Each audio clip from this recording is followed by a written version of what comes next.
आज मैं करूंगी हाल ही में रिलीज हुई मूवी खो गए हम कहाँ का मूवी एक्सप्लेनेशन।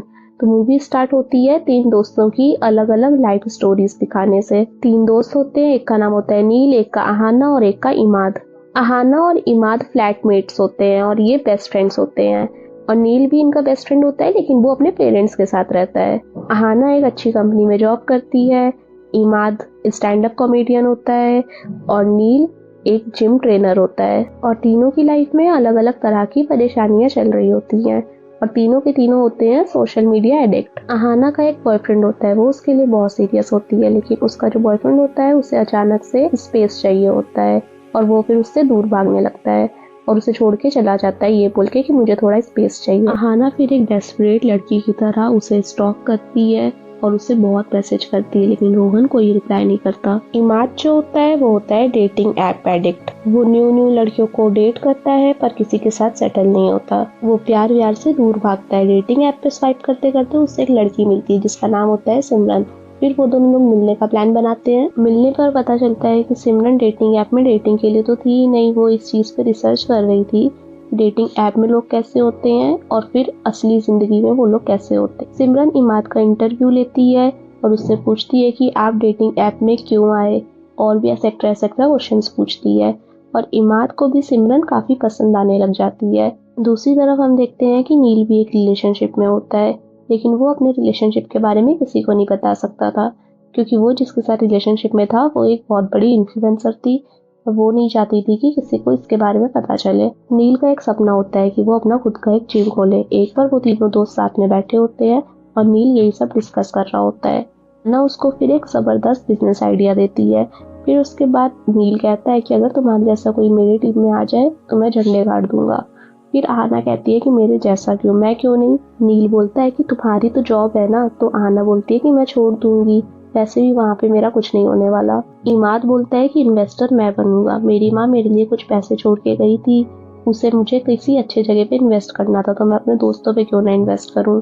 वो तीनों बहुत खुश होते हैं और क्लब में जाते हैं पार्टी करने के लिए।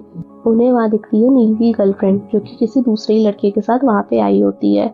और उसने नील को ये झूठ बोला होता है कि मैं आज अपने पेरेंट्स के साथ जाऊंगी डिनर पे। नील अपनी गर्लफ्रेंड के पास जाता है, उससे बात करता है। उसकी गर्लफ्रेंड उससे बताती है कि ये जो लड़का है ये अपना जिम ओपन कर रहा है और मुझे अपने जिम का फेस बना रहा है और ये बहुत बड़ी बात है। तो नील बिना कुछ कहे वहाँ से चला जाता है। फिर उसके बाद आहाना को मिलती है उसकी एक फ्रेंड। वो उसे बताती है कि उसके बॉयफ्रेंड ने उससे शादी के लिए प्रपोज किया है और कुछ दिनों में ही उसका संगीत है, तो उसको उसमें आना ही होगा। और इमाद को भी क्लब के अंदर एक लड़की मिल जाती है जिसके साथ वो इंटीमेट होता है। वो तीनों अपने अपने घर के लिए निकल जाते हैं। नील जाता है अपनी गर्लफ्रेंड के घर। आहाना अपने बॉयफ्रेंड को बार बार मैसेज कर रही थी और वॉइस नोट भेज रही थी, लेकिन उसका बॉयफ्रेंड उससे फिर भी रिप्लाई नहीं कर रहा था।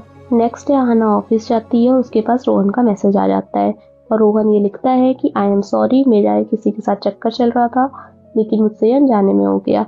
और आहाना ये सुन के रोते हुए ऑफिस से चली जाती है। अब दूसरी तरफ हम देखते हैं कि नील के साथ कुछ अच्छा हो रहा था।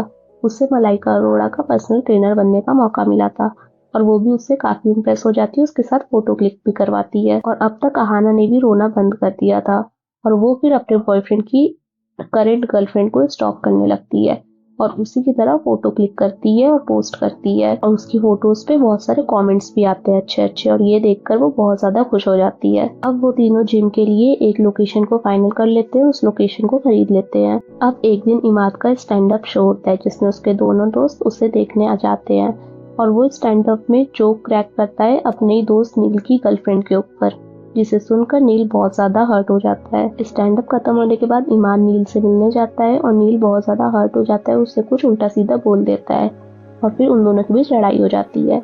अब सीन शिफ्ट होता है जिसमें हम देखते हैं कि वो तीनों लोग अपने अपने न्यू पार्टनर्स के साथ डेट पे जाते हैं, लेकिन वहाँ पे भी वो लोग सोशल मीडिया पे ही लगे होते हैं। अब हम देखते हैं कि सिमरन, जिसे इमाद पसंद करता था, वो उसे छोड़ के चली जाती है, क्योंकि उसे पता चल जाता था कि इमाद अभी भी डेटिंग ऐप यूज कर रहा है और दूसरी लड़कियों से मिल रहा है। इसके बाद इमाद बहुत दुखी हो जाता है। दूसरी तरफ आहाना अपने फ्रेंड के संगीत में जाती है और वहाँ पे रोहन भी आया होता है। फिर आहाना और रोहन ने एक ही रूम लिया होता है, वहाँ पे वो दोनों लोग क्लोज होते हैं। लेकिन सुबह जब वो सो के उठती है तब तक रोहन ने उसे ब्लॉक कर दिया था हर जगह से और उसे छोड़ के जा चुका था। आहाना फिर अपने ऑफिस जाती है और वहाँ पे उसकी ऑफिस फ्रेंड बताती है कि रोहन का आज बर्थडे है, उसने अपनी गर्लफ्रेंड के साथ पोस्ट भी किया है। आहना गुस्से में फिर उस बर्थडे पार्टी पे पहुंचती है और वहाँ पे सीन क्रिएट करती है और रोहन फिर उससे माफी भी मांग लेता है। दूसरी तरफ नील को भी पता चलता है कि उसकी गर्लफ्रेंड जिसके लिए काम कर रही थी उसके साथ उसका अफेयर चल रहा है, तो फिर नील गुस्से में उसी का आईडी हैक करता है और उसकी अजीब अजीब सी फोटोज पोस्ट करता है, जिसके बाद सोशल मीडिया पे उसकी ट्रोलिंग स्टार्ट हो जाती है। अब हम देखते हैं कि इमाद का स्टैंड अप शो होता है जिसमें उसके दोनों दोस्त भी आते हैं। वो अपनी लाइफ से जुड़ी एक बहुत बड़ी राज की बात बताता है उस शो में। वो बताता है कि जब वो 9 साल का था तब उसकी माँ मर गई और उसके बाद से उसके पापा अल्कोहलिक हो गए। घर पे कभी कभी उसके पापा के बिजनेस पार्टनर्स आते थे।